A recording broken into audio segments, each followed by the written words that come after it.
ನಮಸ್ಕಾರ. ನಾನು ಸಿಗ್ಲಿ ಬಶ್ಯಾ, ಗದಗ ಜಿಲ್ಲಾ ಲಕ್ಷ್ಮೇಶ್ವರ ತಾಲೂಕು ಶಿಕ್ಷಣ ಗ್ರಾಮದ ಸಿಗ್ಲಿ ಬಶ್ಯಾ ನಾನು. ಇವತ್ತು ನಮ್ಮ ಭಾರತ ದೇಶದ ಒಳಗಡೆ ನಡೀತಕ್ಕಂಥ ಈ ಒಂದು ಕೆಟ್ಟ ಒಂದು ಗುಣಾನುಗಳನ್ನು ಅಳವಡಿಸಿಕೊಂಡು ಈ ದೇಶನ ಒಂದು ನಾಶಪಡಿಸಲಿಕ್ಕೆ ಇವತ್ತು ಅಮಾಯಕರನ್ನ ಬಳಸಿಕೊಂಡು ಇವತ್ತು ಸರ್ಕಾರ ಯಾವ ಮಟ್ಟಕ್ಕೆ ಕೀಳು ಮಟ್ಟಕ್ಕೆ ನಡ್ಕೊತಾ ಇದೆ ಅನ್ನೋದ್ರ ಬಗ್ಗೆ ನನಗೆ ತುಂಬಲಾರದಷ್ಟು ನೋವು ಆಗ್ತಾಯಿದೆ. Head the crime but not the criminal. ಇದು ಪ್ರತಿಯೊಬ್ಬ ನ್ಯಾಯಾಧೀಶರು ತಿಳ್ಕೋಬೇಕು, ರಾಷ್ಟ್ರಪತಿಯವರು ತಿಳ್ಕೋಬೇಕು, ಪ್ರಧಾನಮಂತ್ರಿಯವರು ತಿಳ್ಕೋಬೇಕು, ರಾಷ್ಟ್ರೀಯ ಗೃಹ ಮಂತ್ರಿಯವರು ತಿಳ್ಕೋಬೇಕು. ಜೈ ಜವಾನ್ ಜೈ ಕಿಸಾನ್ ಇವು ಎರಡನ್ನೂ ನೀವು ಭಾರಿ ಕೀಳಾಗಿ ಇವ್ರನ್ನ ನಡೆಸ್ಕೊತಾ ಬಂದಿದ್ದೀರ. ಹಿಂದೆ ಒಬ್ಬ ಯೋಧ ರೆಡಿ ಮಾಡಬೇಕಾದ್ರೆ ನಮ್ಮ ಭಾರತ ದೇಶದೊಳಗೆ ಒಬ್ಬ ಯೋಧನ ರೆಡಿ ಮಾಡಬೇಕಾದ್ರೆ 1 ಕೋಟಿ ರೂಪಾಯಿ ಖರ್ಚಾಗುತ್ತೆ. ಅದು ಯಾವ ದುಡ್ಡು? ತೆರಿಗೆ ದುಡ್ಡು, ನಮ್ಮ ದುಡ್ಡು. ಅಂಥ ಯೋಧನ ಒಂದು ಮಕ್ಕಳಿಗೆ ಅನ್ಯಾಯ ಆದ್ರೂ ನ್ಯಾಯ ಕೊಡಿಸಲಾರ್ದಂಥ ವ್ಯವಸ್ಥೆಗಳನ್ನು ನಾನು ನೋಡಿದ್ದೀನಿ. ಅಂಥ ಯೋಧರಿಗೆ ಹಿಂದೆ 1970-80 ಮಧ್ಯದಲ್ಲಿ ಯಾವುದೇ ಒಬ್ಬ ಯೋಧ 15 ವರ್ಷ, 20 ವರ್ಷ, 10 ವರ್ಷ ಅವರು ದೇಶದ ಗಡಿ ನಾಯಕರಾಗಿ ರಕ್ಷಣೆ ಕೊಟ್ಟಾಗ ತಮ್ಮ ಪ್ರಾಣನ ಕೊಟ್ಟು ರಕ್ಷಣೆ ಕೊಟ್ಟಂಥವ್ರು ಏನಾದರೂ ಅಲ್ಲಿಂದ ರಿಟೈರ್ಡ್ ಆಗಿ ಬಂದ್ರೆ ಅವ್ರಿಗೆ 25 ಎಕರೆ ಜಮೀನುಗಳು ಪಡ್ಕೊತಿದ್ರು. ಈಗ ಕರಾವಳಿ ಪ್ರದೇಶ ಈ ಕಡೆ ಬೆಳಗಾಂ ಡಿಸ್ಟಿಕ್, ಉತ್ತರ ಕರ್ನಾಟಕದಾಗ ಎಷ್ಟೋ ಆರ್ಮಿಗಳಿಗೆ ಹಿಂದೆ ಸರ್ವಿಸ್ ಮಾಡಿದಂಥ ಆರ್ಮಿಗಳಿಗೆ 25 ಎಕರೆ ಜಮೀನು ಕೊಟ್ಟಿದ್ದಾರೆ. ಆದರೆ ಇವತ್ತು ನಮ್ಮ ದೇಶದ ಯೋಧರ ಸ್ಥಿತಿ ಹೆಂಗೈತೆ ಅಂದರೆ ಅಲ್ಲಿ ವೀರಮರಣ ಹೊಂದಿ ಇಲ್ಲೇ ಹುಟ್ಟಿದ ಊರಾಗ ತೊಗೊಂಬಂದು ಆತನಿಗೆ ಒಂದು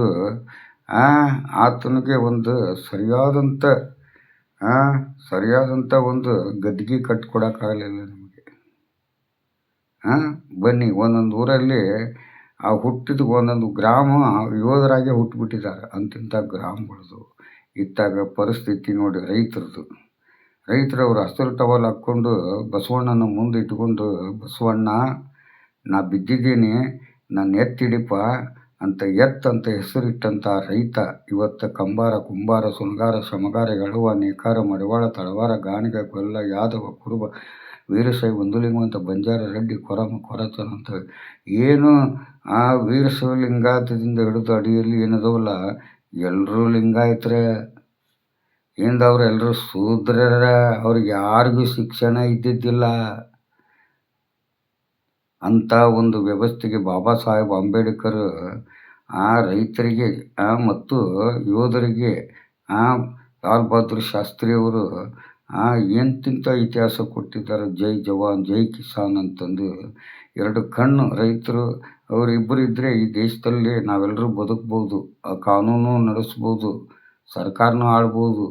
ಇವತ್ತಿನ ದೇಶದ ಒಂದು ಭಾರತ ದೇಶದೊಳಗೆ ಶಾಸನದ ನೀತಿ ನಿಯಮಗಳ ಗೊತ್ತಿಲ್ಲದಂಥವ್ರು ಇವತ್ತು ಈ ಗದ್ದಿಗೆ ಮೇಲೆ ಕುಂತು ಈ ಮಡಿಯಾದಂಥ ಈ ಒಂದು ಉತ್ತಮವಾದಂಥ ಸಂವಿಧಾನಕ್ಕೆ ಅವಮಾನ ಮಾಡಿ ಯಾವ ಸಾಧನೆ ಮಾಡ್ತಾಯಿದ್ರಿ ಪುಣ್ಯಾತ್ಮರ?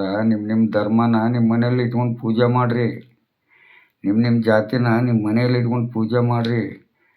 ಅದು ಬೈಲಿ ತಮ್ಮಂದು ನಂದು ದೊಡ್ಡ ದೇವರು, ನಿಂದು ಸಣ್ಣ ದೇವರು, ನನ್ನ ದೇವಸ್ಥಾನಕ್ಕೆ ನೀವು ಬರಬೇಡ, ನಿಮ್ಮ ದೇವಸ್ಥಾನಕ್ಕೆ ನಾವು ಬರೋಂಗಿಲ್ಲ ಅನ್ನೋಂಥ ವ್ಯವಸ್ಥೆ ನಮ್ಮ ಹಿಂದೂಗಳಂತ ನಾವು ಏನಂತೀವಲ್ಲ, ನಾವು ಹಿಂದೂಗಳಲ್ಲ, ಸಿಂಧು ಪ್ರಾಂತ್ಯದಿಂದ ಹುಟ್ಟಿ ಬಂದಿದ್ದಕ್ಕೆ ನಾವು ಸಿಂಧು, ಅದೇನೋ ಹೋಗಿ ಹಿಂದೂ ಆಗೈತಿ. ಅದನ್ನು ತಿಳ್ಕೋಬೇಕು. ಇದನ್ನು ಸಾಬೀತುಪಡಿಸ್ತಾರೆ ಮುಂದೆ ದೊಡ್ಡ ದೊಡ್ಡ ವಿಜ್ಞಾನಿಗಳದಾರ ಸಾಬೀತುಪಡಿಸ್ಲಿಕ್ಕೆ.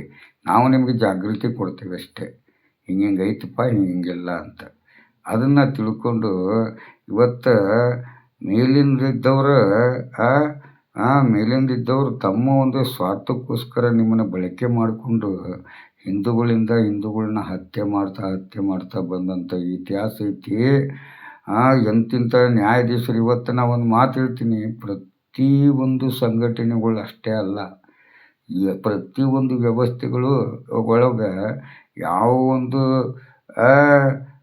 ಈ ಒಂದು ಭಾರತ ದೇಶಕ್ಕೆ ಅವ್ರದ್ದೊಂದು ಯಾವುದು ಕೊಡುಗೆ ಇಲ್ಲ ಅನ್ನೋಂಥ ಒಂದು ಸಂಘ ಇವತ್ತೆಲ್ಲ ವ್ಯವಸ್ಥೆಯಲ್ಲಿ ಅವರೇ ಇದ್ದಾರೆ, ಅವರೇ ಆದೇಶ ಮಾಡ್ತಾರೆ, ಅವರೇ ತೀರ್ಪು ಕೊಡ್ತಾರೆ, ಅವರೇ ಹೋರಾಟ ಮುಂದಿದ್ದಾರೆ. ಪ್ರತಿಯೊಂದು ಯೂಟ್ಯೂಬ್ನಿಂದ ಹಿಡಿದು ಪ್ರತಿಯೊಬ್ಬ ಕಾರ್ಯಕರ್ತನ ಹಿಡಿದು ಬರೀ ಹೀಗೆ ಈ ಲೆಕ್ಕ ಬಿಡೋದು ಬಿಡ್ರಿ.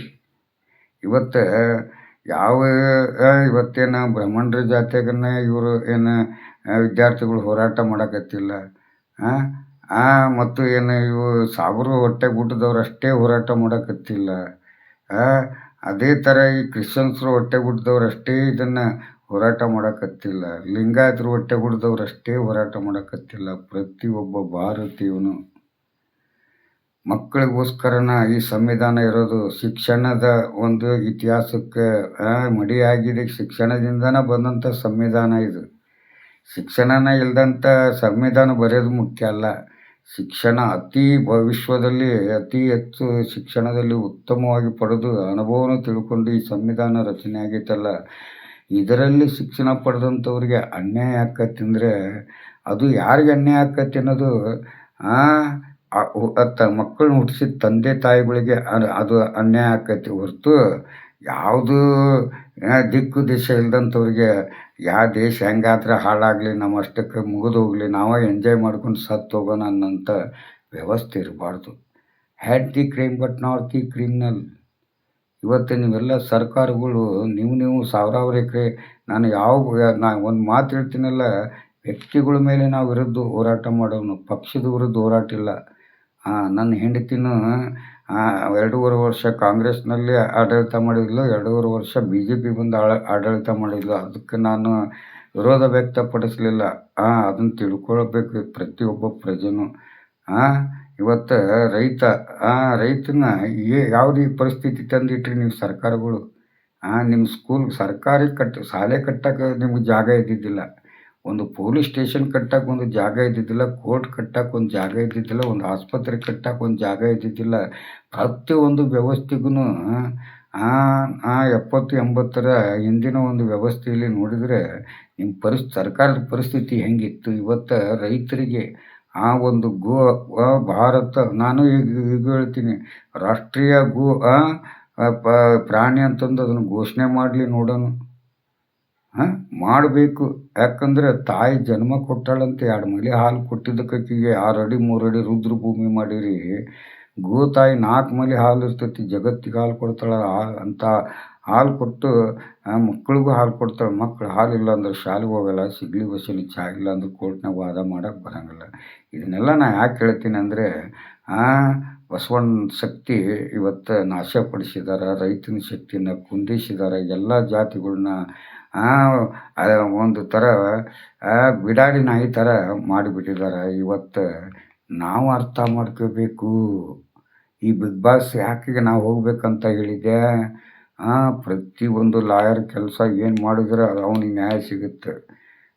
ಜೈಲ್ ಪೊಲೀಸ್ ಅಧಿಕಾರಿ ಕೈದಿನ ಯಾವ ರೀತಿ ಶಿಕ್ಷೆಯಿಂದ ಶಿಕ್ಷಣ ಕೊಟ್ಟು ನಡ್ಕೋಬೇಕಾಗಿತ್ತು, ಅವನಿಗೆ ನಡ್ಕೊಂಡಿಲ್ಲ. ಇವತ್ತು ಒಬ್ಬ ಅಪರಾಧಿ ತಕ್ಕ ಮಟ್ಟಿಗೆ ಅವನಿಗೆ ಶಿಕ್ಷೆ ಆಕತ್ತೆ ಅಂತಂದು ಪೊಲೀಸ್ ಬರೆದಂಥ ಕತೆ ಒಳಗಡೆ ಕಂಡು ಬಂತಂದರೆ ಅವನಿಗೆ ಶಿಕ್ಷೆ ಸ್ವಲ್ಪ ಮಟ್ಟಿಗಾದರೂ ಶಿಕ್ಷೆ ಕೊಡಿಸೋಂಥ ನ್ಯಾಯವಾದಿಗಳು ಇರಬೇಕು.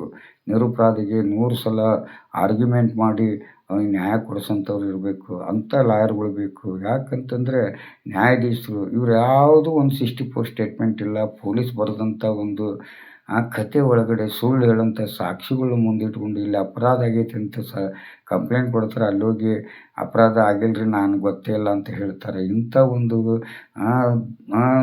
ಒಂದು ಒಳ್ಳೆಯ ಕಾನೂನು ವ್ಯವಸ್ಥೆ ಒಳಗಡೆ ಇಂಥ ದರಿದ್ರ ವ್ಯವಸ್ಥೆಗಳನ್ನ ಮುಂದಿಟ್ಕೊಂಡು ಹೊಂಟಿದ್ರಲ್ಲ, ನಿಮಗೇನಂತ ಹೇಳಬೇಕು ಹೇಳಿ. ಯಾವತ್ತು ಅನುಭವ ಪಟ್ಟರೆ ನಿಮಗೆ ಕತೆ ಬರೆಯೋಕ್ಕೊಂದು ಅರ್ಥ ಸಿಗುತ್ತೆ. ಅನುಭವನ ಇಲ್ಲ ಅಂದರೆ ಏನು ಸಿಗೋದಿಲ್ಲ. ಈ ಸಿಗ್ಲಿ ಬಸ್ 9ನೇ ತರಗತಿಯಲ್ಲಿ ಓದಿದ್ರೂ ವಿದ್ಯೆ ಅಲ್ಪ ಇದ್ರೂ ಅನುಭವ ಜಾಸ್ತಿ ಇದೆ. ಈ ಶಿಗ್ಲಿ ಬಶನ್ ಹಾಡು, ಈ ಶಿಗ್ಲಿ ಬಶನ್ ಕಾನೂನಿನ ಜ್ಞಾನ ನೀವೆಲ್ಲರೂ ಲಾಯರ್ ಆಗಬೇಕು. ನೀವೆಲ್ಲರೂ ಈ ಒಂದು ಸಂವಿಧಾನದೊಳಗಡೆ ಸಿಗಬೇಕಾದಂಥ ಪ್ರತಿಯೊಂದು ಜಾತಿ ಧರ್ಮಕ್ಕೂ ಸಮಾನತೆ ಸಿಗ್ಬೇಕನ್ನೋಂಥವ್ರು ಹೋರಾಟ ಮಾಡಬೇಕು. ಯಾರು ಹಸ್ಕೊಂಡಿರ್ತಾರ ಅವ್ರ ಮನೆಗೆ ಹೋಗಿ ಕರೆದು ಉಣಿಸಿ ಅಂತ ಇರಬೇಕು. ಇವತ್ತು ಯಾವ ಪರಿಸ್ಥಿತಿಯಲ್ಲಿ ದೇಶ ಒಯ್ತಾ ಇದ್ದೀರಿ. ಕೋಟ್ಯಾಧಿಪತಿಗಳು ಇವತ್ತು ಒಬ್ಬವನು 1,00,000 ಅವ್ನಿಗೆ ಸಂಬಳ ಇದ್ರೂ ಅವನಿಗೆ ತಿಂಗಳಿಗೆ 75,000 ರೂಪಾಯಿ ಅವ್ರ ಹೊಟ್ಟೆಗೆ ಬಟ್ಟೆಗೆ ಮೇಕಪ್ಗೆ ಆಗಿ ಹೋಗತಿ. ಇರೋದು 25,000 ರೂಪಾಯಿ ಲೆಕ್ಕಾಚಾರ ಮಾಡಿದ್ರೆ ಇವತ್ತು ನೌಕರಿ ರಿಟೈರ್ಡ್ ಆದವನು ಒಂದು ಕೋಟಿ, 2 ಕೋಟಿ, 3 ಕೋಟಿ ಮನೆ ತೊಗೊಂಡಿರ್ತಾನೆ, ಕಾರ್ ಮೇರ್ತಾನೆ. ಹಿಂಗೆಲ್ಲ ಎಲ್ಲಿಂದ ಬರುತ್ತೆ ದುಡ್ಡು? ಅದಕ್ಕೋಸ್ಕರ ಇವತ್ತು ಮಹಿಳೆಯರು ಇಂದ ಇವತ್ತು ಈ ಪ್ರಜಾಪ್ರಭುತ್ವ ಕೆಡ್ತೈತಿ ಅಂತೀನಿ ನಾನು. ಯಾಕಂದ್ರೆ ನಿಮಗೆ ತೂಕ ಎಷ್ಟೈತಿ ಅಷ್ಟು ನೀವು ಬದುಕೋದು, ನಿಮ್ಮ ಕುಟುಂಬನ ನಡೆಸ್ಕೊಂಡು ಹೋಗೋದು ಕಲಿಬೇಕು. ಇವತ್ತೆಲ್ಲ ಲಂಚ ಲಂಚ ಲಂಚ ಅಂತ ಯಾಕೆ ಅವರು ಇವತ್ತು ದೇಶನ ಆಳಬೇಕಾದಂಥ ಪುರುಷರು ಇವತ್ತು ತಮ್ಮ ಹೆಂಡ್ರಿಗೋಸ್ಕರ ಇವತ್ತು ಲಂಚಕ್ಕೆ ಕೈ ಹಾಕಿ ಇವತ್ತು ಎಷ್ಟೋ ಭ್ರಷ್ಟಾಚಾರದಲ್ಲಿ ಜೈಲಿಗೆ ಬಂದಂಥ ಇತಿಹಾಸ ಐತಿ. ನಿಮಗೆ ಮುಂದಿನ ಸಲ ನಾನು ನಿಮಗೊಂದು ಒಂದು ಕೇಸಿಂದು ಆರ್ಗ್ಯುಮೆಂಟ್ ಕೊಡ್ತೀನಿ. ಯಾಕಂದರೆ ನಾವೆಲ್ಲರೂ ಜೈ ಜವಾನ್ ಜೈ ಕಿಸಾನ್ ಇದನ್ನು ಇವ್ರಿಗೆ ಗೌರವ ಕೊಟ್ಟು ನಾವೆಲ್ಲರೂ ಅಣ್ಣ ತಮ್ಮರಾಗಿ ಬದುಕಬೇಕು, ಭಾರತೀಯರಾಗಿ ಬದುಕಬೇಕು. ಇವತ್ತು ಪ್ರಮೋದ್ ಮುತಾಲಿಕ್ ನೋಡಿ ಒಂದು 89 ಕೇಸ್ ಅದವು. ಪುನೀತ್ ಕೆರಳಿ ನೋಡಿ ಒಂದು 50 ಕೇಸ್ ಆಗಿದ್ದವು. ಇವರೆಲ್ಲ ಒಂದು ಕೇಸ್ ಗೆಲ್ಲಕ್ಕಾಗೋದಿಲ್ಲ. ಯಾಕಂತಂದರೆ ಇವರಿಗೆಲ್ಲ ಇವು ಕೊನೆಗೆ ಮೂಳಾಗ್ತವೆ. ಮನುಷ್ಯ ಫಸ್ಟಿಗೆ ಸುಖ ಪಡ್ತಾನೆ. ಒಂದು ಫಿಲ್ಮ್ದು ಕತೆ ಹೇಳ್ತೀನಿ.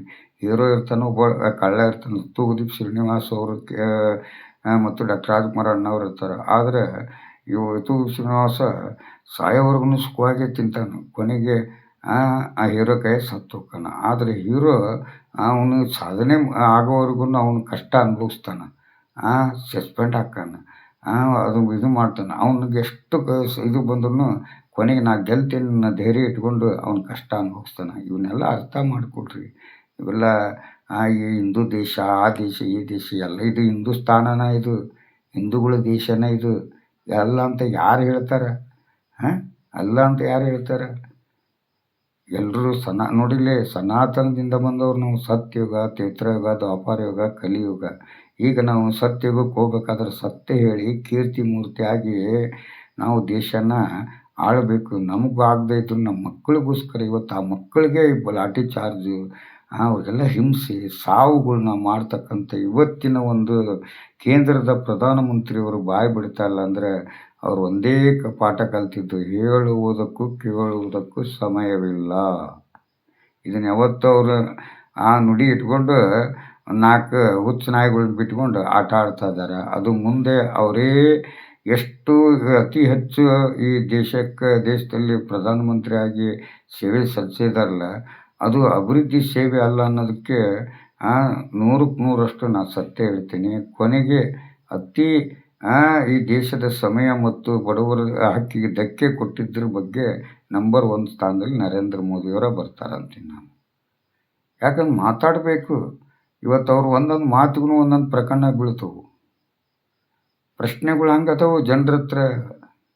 ಅದನ್ನು ನೀವು ಏನು ಮಾಡಕ್ಕೆ ಹೊಂಟಿದ್ದೀರಿ? ತಪ್ಪದು.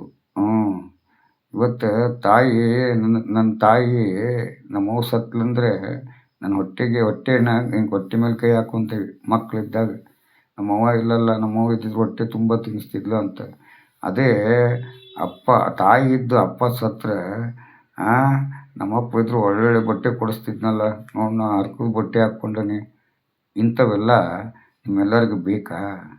ನಿಮ್ಮಂಥಲ್ಲಿ ದುಡ್ಡಿದ್ದವರು ಆರಾಮ್ ರಾಜಾರೋಸವಾಗಿ ಎಲ್ಲೆಲ್ಲೋ ಎಂಜಾಯ್ ಮಾಡ್ತಿದ್ದಾರೆ. ಎಲ್ಲ ನಾನು ನೋಡ್ತಾ ಇದ್ದೀನಿ.